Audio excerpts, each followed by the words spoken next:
And this is a bonus video. I'll reveal the whole question, pause the video, have a go in your own time. Then I'm going to just put the answers down, talk about it a bit. And that it's just there's one question in this video. It's a minus up here on the top left hand corner, which means we simply minus from both sides. Oh look, they cancel, so that's A, B, C equals 15 minus C. And that is it. That is your answer. Now let's look at the next one.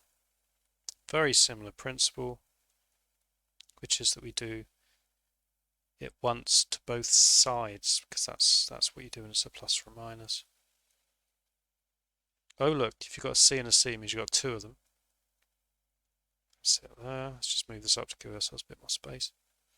If it's a divide or a times, you do the same thing to each, you do it to each thing. Oh look, C divided by C is just 1. And oh look, if you times by C and divide by C, they just cancel each other out. There we go. And now here, it's a times, so we do it once to each thing. I'm just going to tidy up by adding some indices, which I kind of see as optional depending on what level you're at, but in general that would be kind of required in an exam.